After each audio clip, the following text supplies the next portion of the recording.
यह निश्चय उपासक के हृदय में आ जाना चाहिए।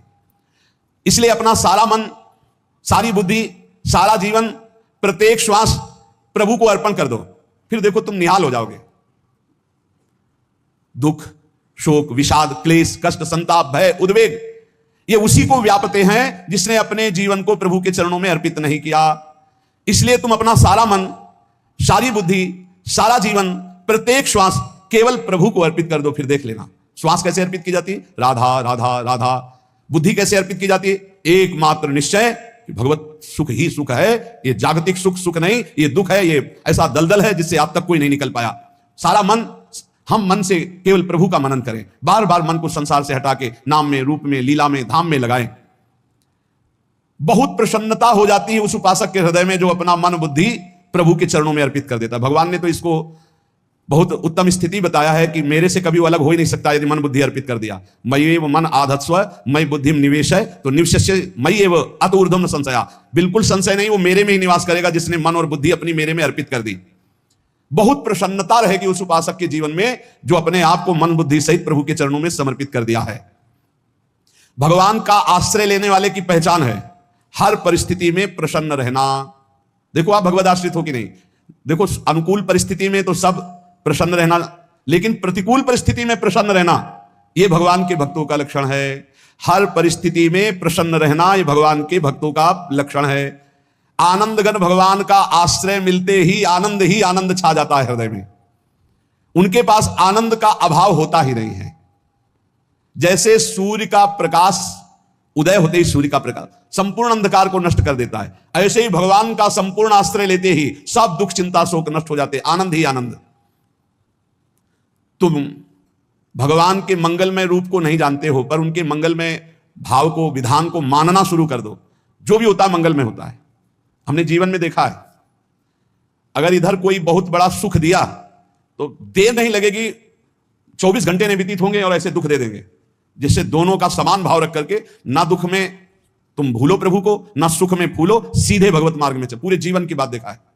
भगवान के मंगल विधान में सदा सर्वदा सुख ही सुख है, इस बात को मान के प्रसन्न हो जाओ। जब भगवान का भजन करने वाले की तन्मयता बढ़ती है भजन में, तो द्वेषी जन अपने आप तैयार हो जाते हैं। भक्त कभी किसी से द्वेष नहीं करता, अपने आप वो द्रोह करने लगते हैं। तो नरसिंह मेहता जी से बहुत गांव के कई लोग थे जो जलते थे, ऐसे जलते थे कि अब क्या करें, कैसे मिटा दे नरसिंह मेहता जी को। अब उपाय तो मिल नहीं रहा था। तो एक दिन संतों की मंडली आई और उन्होंने कहा कि हम रास्ते में कोई चोर आदि धन ना ले ले, इसलिए यहां से किसी की हुंडी चलती है क्या द्वारिका में? पहले ऐसा था। बोले हाँ हाँ, हमारे यहाँ बहुत बड़े सेठ हैं नरसिंह मेहता जी, पर आप कहोगे वो मना कर देंगे। कई बार कहोगे, अगर वो स्वीकार कर ले तो वहां। और उनका लक्ष्य था कि नरसिंह मेहता जी की तो खाने की भी सुविधा नहीं थी, हुंडी कहां की बात आई। उनका था कि जब वो ना कहेंगे तो संत जन नाराज हो जाएंगे, अगर हाँ कह दिया तो वहां हुंडी चुकेगी नहीं, तो संत जन अपने आप इनको शाप दे देंगे, अपराध बन जाएगा, ये नष्ट हो जाएंगे।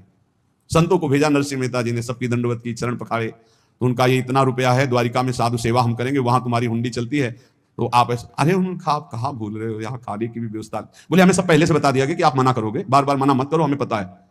तो उन्होंने ठाकुर जी की तरफ देखा, बोले क्या लीला है प्रभु, संतों से हम क्या कहें, ये ले रुपये। उस समय स्वर्ण की मोहरें चलती थी, बेच के बाजार से खूब उन संतों को पवाया, उन्हीं संतों की सेवा की। और उनका अपने सेठ का नाम तो बताओ जहां हमें जाके हुंडी मिलेगी। सेठ सावल शाह सेठ। संत जन गए वहां, पूछा कि नरसिंह मेहता जी का जिन सेठ से परिचय, उनका नाम सावल शाह सेठ, उनकी गद्दी कहां है? तो जो कुछ भक्त थे वो द्वारिकाधीश की तरफ संकेत करते कि वही हैं। बोले नहीं नहीं, वो सेठ है, उनकी गद्दी चलती। पूरी बाजार में कहीं कोई। अब संत जन एकांत में होकर के बहुत विचलित हुए कि हमारे साथ धोखा हुआ, नरसिंह मेहता जैसा संत क्या धोखेबाज हो सकता है? देखो संशय तो बहुत विचित्र होता है, बड़े बड़ों को संशय हो जाता है। जब भगवती सती जी को संशय हो गया, राम जी को, हे खग हे मृग हे मधुकर श्रेणी, ऐसा पूछते हुए कि सच्चिदानंद कैसे हो सकते, तो किसी को हो सकता है, क्योंकि वो बुद्धि की अधिष्ठात्री देवी है। जो ही उनके मन में ऐसा आया कि क्या हमारे साथ धोखा हो रहा है, इतने में ही देखा जय हो सावल शाह सेठ की। होगा सावल शाह सेठ, तो देखा बढ़िया मुनीम जी उनके साथ, सेठ बस्ता लिए हुए मुनीम जी, सरकार इधर से चलो। तो उनका सावल शाह सेठ आपका नाम है? संतों का। बोले हाँ।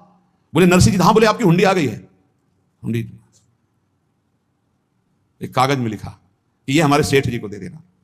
वैसे लोग मुझे माखन चोर कहते, कोई कुछ कहता, लेकिन आपने सेठ बना दिया। जब आपने सेठ बना ही दिया तो आप कभी परवाह मत करना तुम। और ये सेवक आपकी सेवा में सदैव तत्पर है। भगवान ने ऐसा लिखा। जो भगवद आश्रित है, एक बार ये चलता रहता है। जो संत जन होते हैं उनके विरोधी अपने आप बन जाते हैं, किसी से कोई मतलब नहीं, अपने आप विरोधी बन जाते हैं। कबीरदास जी का पूरी काशी में यश था। भजन करने वाले महापुरुषों का यश बढ़ता है जब, तो जो भजनहीन होते हैं उनके हृदय में जलन पैदा हो जाती है और उनको विविध प्रकार से फंसाना चाहते हैं, उनको कष्ट देना चाहते हैं। तो कबीरदास जी के यश को धूमिल करने के लिए कुछ ब्राह्मणों ने एक रचना रची, मुड़ मुड़ा के कबीरदास जी के शिष्य बन करके पूरी काशी के सब आश्रमों में निमंत्रण दे आए। कल भंडारा है, संत सेवा है, सबने स्वीकार किया। कबीरदास जी अपनी दिनचर्या करके निकले तो संत मंडली आने लगी। बोले कै बजे सेवा है? साधु सेवा। बोले कौन सी साधु सेवा? बोले कल आपके शिष्यजन निमंत्रण दे के आए, पूरी काशी के सब संत आ रहे हैं। कबीरदास जी ने कहा यार तो एक की भी व्यवस्था नहीं, पूरी काशी के संत आ रहे। अच्छा समझ में आ रहा है, लीला बिहारी तुम लीला करना चाहते हो। गए अपना निकल गए गंगा किनारे, एक झाऊ के नीचे बैठकर अपना भजन ध्यान में मगन है। 11-12 बजे तो उन्होंने देखा संतों की मंडली काशी तो बहुत। कबीरदास जी ने देखा कि आश्रम की, तो बोले पता नहीं क्या होगा, चलो चलते हैं। तो ऐसे गमछा वस्त्र करके ऐसे डालकर मुंह ढक करके वहां बड़ी बड़ी पंगत लगी थी। कबीरदास जी सबको पाओ जी पाओ। कबीरदास जी ने, कबीरदास जी के रूप में स्वयं भगवान, पाओ जी। कबीरदास जी ने कहा अच्छा जब स्वामी परस रहे तो हम भी बैठ के पा ले। तो जब उसी पंगत में बैठ गए अपना कपड़ा ढक करके, और जब मोहरे की दक्षिणा दे रहे थे सब लोग कि वाह कबीरदास जी ने आज तो साधु से सबको। जब कबीरदास जी के सामने आए तो ऐसे मुंह ढके, बोले देखो जो मेरा होता है उसे मुंह छुपाना नहीं पड़ता, मुंह ढकला नहीं पड़ता, लो दक्षिणा, तुम भी दक्षिणा लो। कबीरदास जी को कबीरदास जी दक्षिणा दे रहे, वो कबीरदास जी है भगवान और ये पाले वाले कबीरदास जी है भगवान के जन। कभी भगवान अपने, अरे जमाने जोर लगा ले, कितना जोर लगाएगा, भक्त और भगवान का झंडा कभी न झुकने पाएगा। बिल्कुल चिंता शोक भय उद्वेग रहित जीवन भगवत आश्रित, तुम भगवान के मंगल विधान में सदा सर्वदा प्रसन्न रहो। अब ये विचार कर लो कि भगवान जो करेंगे तुम्हारा मंगल करेंगे। अब थोड़ा ऐसा बीच में लगता है कि अमंगल हो रहा है क्या, लेकिन पक्का समझो बहुत बड़ा मंगल उनका विधान होता है, बहुत ही उत्तम मंगल होता है भगवान के शरणागत का। भगवान हमारे विचारों वाले नहीं है, हमारे विचार प्राकृतिक है, भगवान के विचार चिदानंदमय है। वो अपने विचार से हमारा मंगल करते हो, हम अपने विचार से मंगल चाहते हैं। भगवान के विचार से मंगल ही हमारा होगा, इसलिए कभी हमको चिंता शोक भय नहीं करना चाहिए। भगवान की ओर से कभी तुम्हारे लिए ऐसा विधान नहीं होगा कि तुम दुखी हो जाओ, बस तुम्हारी सोच हो सकती है, उसका परिणाम बहुत मंगल होगा। जगत की ओर से निराश हो जाओ, किसी से आशा मत रखो, फिर आप देखो आपका जीवन कैसा आनंदमय व्यतीत होता है। ये जो जगत की आशा है यही दुख प्रदान करती है। सच्ची जगत की आशा ही दुख प्रदान करती है। अगर जगत से कोई संबंध न रखा जाए और भगवत भाव में रहकर तो बहुत अच्छा जीवन चलेगा। अपने कर्तव्य का पालन करो, परिवार को भगवत स्वरूप मानकर पोषण करो, किसी से कोई संबंध मत रखो, कोई आशा मत रखो। यही अध्यात्म सिखाता है। अपने आप भगवत स्वरूप, सबका व्यवहार मंगलमय और आपका जीवन मंगलमय। अपने घर में ऐसे रहो जैसे किसी अतिथि के घर में रह जाता है। चलना है, यहां से जाना है। कौन रहता है अपने घर में अतिथि की भांति? भगवान का भक्त। जाना है यहां से, अपनी प्रिया प्रीतम के पास जाना। ये हमारा घर नहीं है, यहां तो हम समय व्यतीत कर रहे हैं, अपनी आयु व्यतीत कर रहे हैं भगवत आराधना करते हुए। हमें जाना है प्रिया प्रीतम के पास। वास्तविक घर भगवान का धाम है हमारा, वास्तविक घर वाले प्रभु हैं हमारे। जो नित्य सच्चिदानंद भगवान के चरणों में अपने चित्त को समर्पित करता रहता है, उसको यह अनुभव होने लगता है कि बड़ी कृपा है हमारे ऊपर, भगवान की बड़ी कृपा है हमारे ऊपर। सर्वसमर्थ परम सुहृद भगवान ऐसे भक्त के ऊपर हर समय वरद हस्त रखे रहते हैं। यह केवल प्रवचन नहीं, सच्ची बात मानिए। ऐसे भगवान का वरद हस्त हर समय रहता है। जब भगवान की छत्र छाया में भक्त अपने को देखता है तो आसपास घोर विपत्तियों का भी समुदाय हो तो भी वो आनंद में मगन रहता है। हर हालत में आनंदित रहना यह भक्त का स्वभाव है।